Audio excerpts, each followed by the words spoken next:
Hi guys, welcome to our channel Telugu audio stories with Maithri. నా channel ఎవరైనా first time చూస్తున్నట్టయితే తప్పకుండా లైక్ చేయండి, షేర్ చేయండి అండ్ సబ్స్క్రైబ్ చేసుకోండి. బంధుని పెళ్లి బంధంలో పార్ట్ 34. ఇక లేట్ చేయకుండా స్టోరీలోకి వెళ్ళిపోదాం. వచ్చాడు మేడం. టుడే అతన్ని డిపార్ట్మెంట్ చేంజ్ చేసింది మేనేజ్మెంట్ అని చెప్పాడు మేనేజర్. అవునా, ఏ ఫ్లోర్ కి చేంజ్ చేశారు అని అడిగింది సియా. కంపెనీ థర్డ్ బిల్డింగ్ కి అనగానే షాక్ అయిపోయింది సియా. డిపార్ట్మెంట్ చేంజింగ్ అంటే ఫిఫ్త్ ఫ్లోర్ లో వర్క్ చేస్తున్న తన బ్లాక్ కాకుండా పైనో కిందో అనుకుంది సియా. కానీ బిల్డింగ్ చేంజ్ చేశారు. ఆ బిల్డింగ్ తమ బిల్డింగ్ కి చాలా దూరంగా ఉంటుంది. So sad. ఆఫీస్ లో తను ఎవరినైనా ఫ్రీగా మాట్లాడుతుంది అంటే అది అభిషేక్ తో మాత్రమే. ఇక చేసేది లేక కామ్గా వెళ్లి తన వర్కులో లీనమవుతుంది సియా. వెంటనే మేనేజర్ కి కాల్ వస్తుంది. సియా అతన్ని ఏమి అడిగింది అంటూ. అతను అభిషేక్ కోసం అడిగింది అని చెప్పడంతో కాల్ కట్ చేసి శశాంక్ నవ్వుకుంటాడు. కాసేపటికి డైరెక్టర్ సార్ సెక్రటరీ నుంచి సియాకి కాల్ వస్తుంది. శశాంక్ సార్ పిలుస్తున్నారు అని. శశాంక్ ఛాంబర్ కి వెళ్లిన సియా మీ ఐ కమిన్ సార్ అని అడుగుతుంది. ప్లీజ్ కమిన్ అని వినిపించడంతో లోపలికి వెళ్లి గుడ్ మార్నింగ్ సార్, నన్ను పిలిచారంట అని అడుగుతుంది శశాంక్ ని. Very good morning. రియల్ గా ప్రమోషన్ వచ్చినందుకు కంగ్రాచులేషన్స్ సియా. కొత్త ప్రాజెక్ట్ వర్క్ ఎలా ఉంది అని అడిగాడు తనకి సీట్ చూపించి. థ్యాంక్ యూ సార్ అంటూ కూర్చొని కొత్తగా ఏమీ లేదు, కాకపోతే ఇది వరకు టిఎల్ వర్క్ నాకు ఎక్స్ప్లెయిన్ చేసేవాళ్ళు. ప్రస్తుతం నేను టీమ్ కి చేయాల్సి వస్తుంది అంటూ నవ్వుతుంది సియా. Okay, good.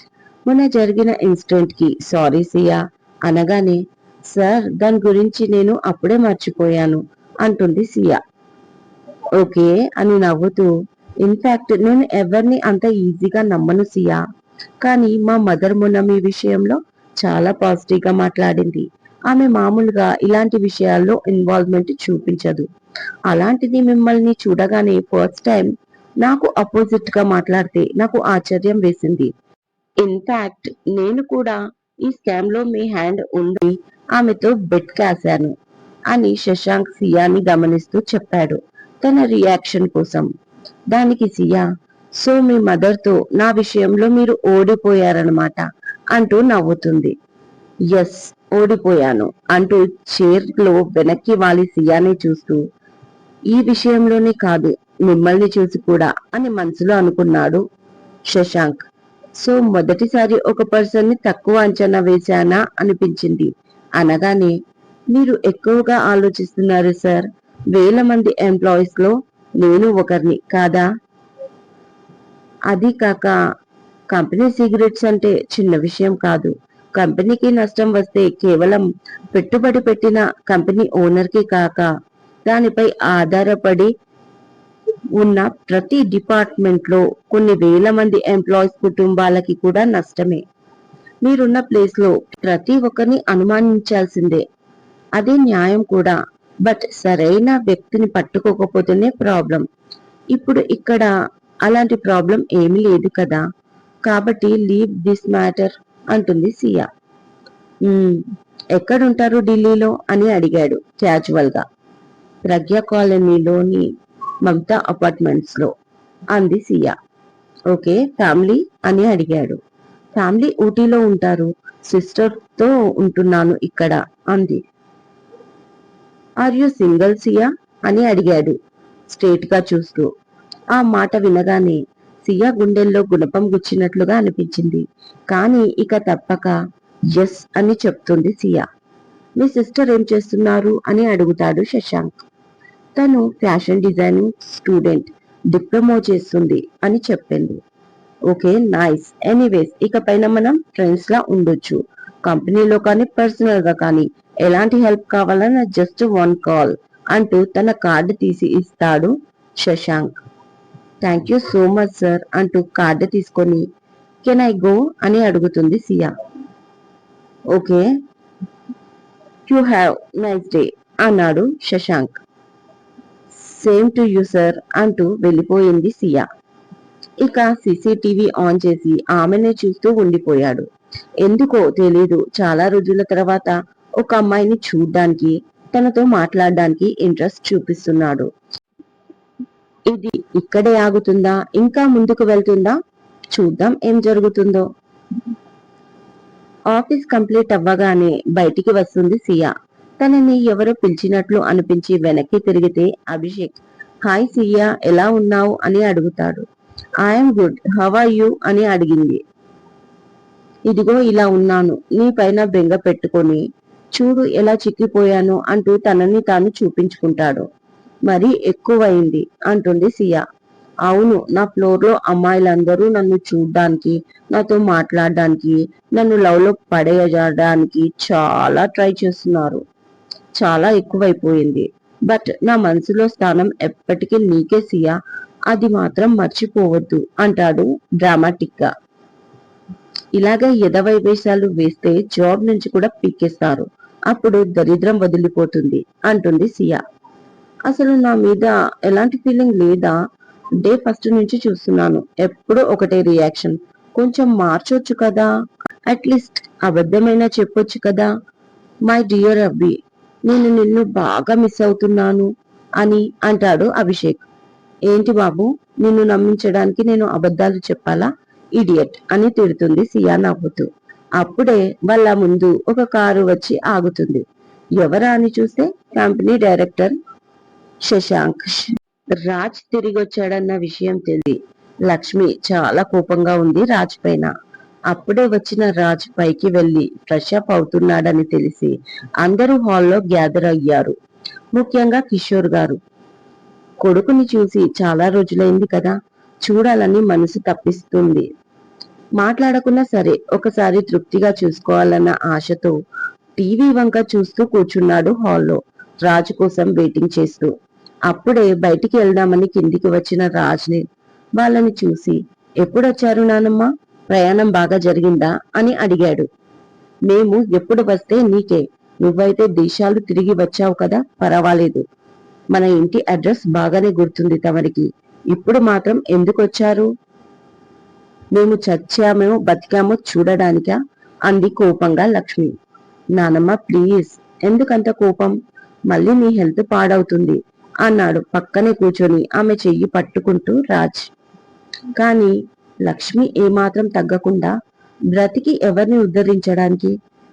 నువ్వు వేరే దేశం వెళ్ళావని ఆ బరువు బాధ్యత లేని సియా కూడా ఇదే మంచి సమయం అనుకుని ఊటీ నుంచి తిరిగి రాలేదు. పైగా నువ్వంటే ఇష్టం లేదని, నీతో కలిసి ఉండలేనని, మరొకసారి ఫోన్ చేయొద్దని చెప్పిందంట. మరి పెళ్ళెందుకు చేసుకుంది? ఏమాత్రం బాధ్యత లేకుండా తన భర్తని, తన ఇంటిని వదిలేయడానికా?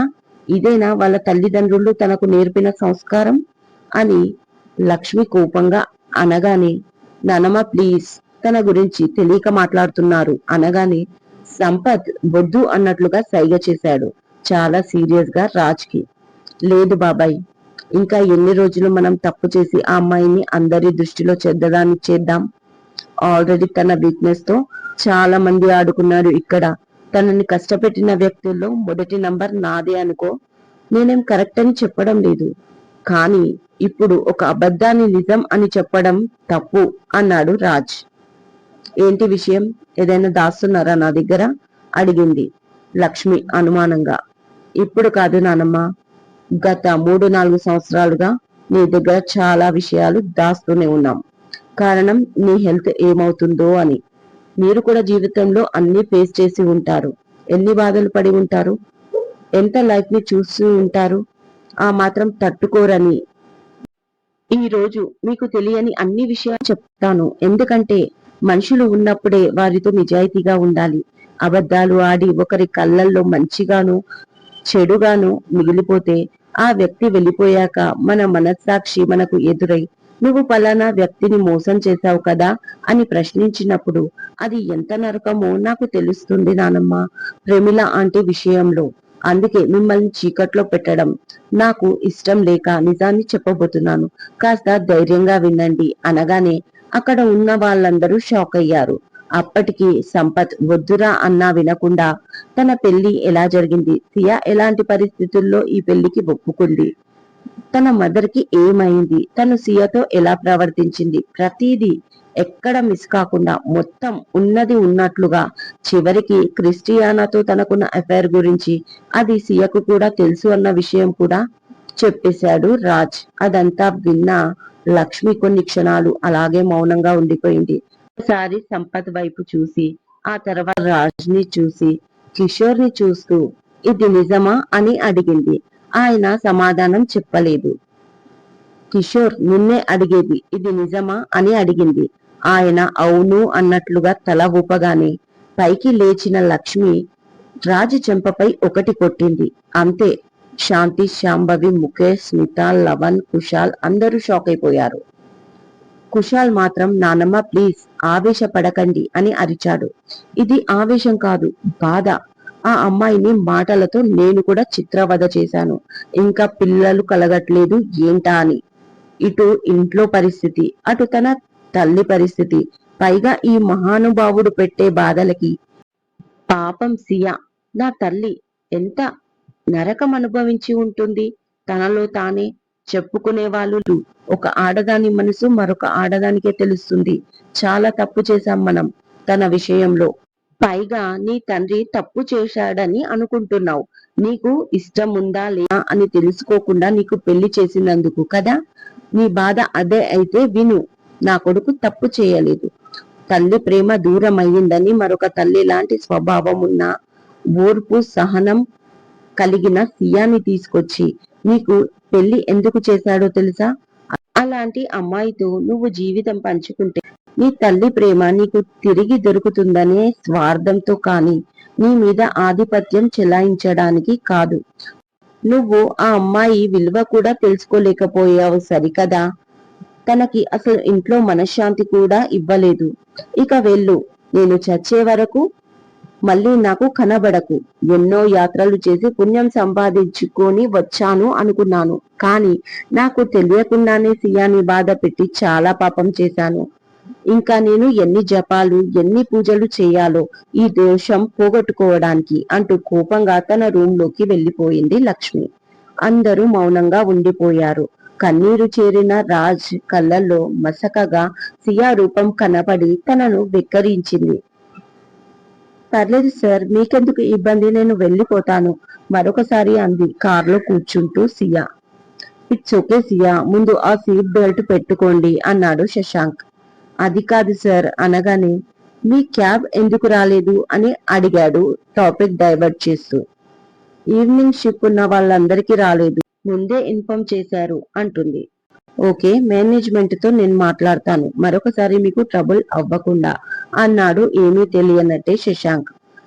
ఓకే సార్, ఇక్కడి నుంచి బస్ తీసుకుంటే డైరెక్ట్ గా మా అపార్ట్మెంట్ ముందే ఆగుతుంది అంటుంది మరొకసారి సియా. అసలు మీ ప్రాబ్లం ఏంటి? నేను శ్రమ తీసుకుంటున్నందుక లేక నాతో కలిసి వస్తే మీకు ఇబ్బంది అవుతుందనా అని అడిగాడు శశాంక్. అయ్యో అదేమీ లేదు సార్, మీకే ఎందుకు ట్రబుల్ అని అంటుంది సియా. ముందే చెప్పాను కదా, ఒక ఫ్రెండ్ లా అనుకోమని. ఆఫీస్ లోనే బాస్ ని, ఇలా బయట ఉన్నప్పుడు ఫ్రెండ్ లా ట్రీట్ చెయ్యొచ్చు. మీకే కాదు నాకు ఫ్రీగా ఉంటుంది అన్నాడు. ఇక దాంతో సైలెంట్ అయిపోయింది సియా. రూట్ అడగగానే చెప్పేసింది. అభిషేక్ ఎప్పటి నుంచి తెలుసు? ఆఫీస్ లోనే పరిచయమా అడిగాడు నార్మల్ గా. లేదు సార్, ఊటీలో, అంటే ఒకసారి ఫ్లైట్ లో కలిశాడు. తన హోమ్ టౌన్ కూడా ఊటీనే. నాకు ఇక్కడ మన కంపెనీ నుంచి జాబ్స్ నోటిఫికేషన్స్ వచ్చాయి. సో ఇంటర్వ్యూకి వెళ్తే అక్కడ ఇంటర్వ్యూ చేయడానికి వచ్చిన వాళ్ళలో అభిషేక్ కూడా ఉన్నాడు. మళ్ళీ కలిశాడు, అప్పటి నుంచి ఫ్రెండ్ అంటుంది సియా. అవునా, మీరు ఫ్రెండ్లీగా ఉంటే క్లాస్మేట్ ఏమో అనుకున్నాను అన్నాడు. అయ్యో కాదు సార్, అభిషేక్ చాలా జాలీగా ఉంటాడు. నవ్వుతూ నవ్విస్తూ ఎంత టెన్షన్ లో ఉన్నా తనతో ఉంటే కాస్త రిలీఫ్ గా ఉంటుంది నాకు. నేను ఇక్కడ ఫ్రీగా ఉండేది ఓన్లీ అభిషేక్ తోనే. ఇప్పుడు డిపార్ట్మెంట్ కూడా చేంజ్ చేశారు. సో 1 వీక్ తర్వాత ఇప్పుడే కలిశాను అంటుంది సియా. అవునా, ఓకే ఓకే అంటాడు ఏమీ తెలియనట్టే శశాంక్. ఇక ఆ టాపిక్ అక్కడికి వదిలేస్తాడు. తను చేసిన ఎంక్వైరీలో కూడా సేమ్ ఇలాంటి విషయాలే తెలిసాయి. సియా ఎవరితోనూ ఫ్రీగా ఉండదు, తన వర్క్ ఏంటో తను చూసుకుంటుంది అని. ఇదండి ఇవాళటి ఎపిసోడ్. ఈ ఎపిసోడ్ మీకు నచ్చినట్టు అయితే నాకు కామెంట్ లో చెప్పండి. అలాగే లైక్ చేయండి, షేర్ చేయండి, సబ్స్క్రైబ్ చేసుకోండి నా ఛానల్ ని. మరొక మంచి ఎపిసోడ్ తో మీ ముందు ఉంటాను. మైత్రి.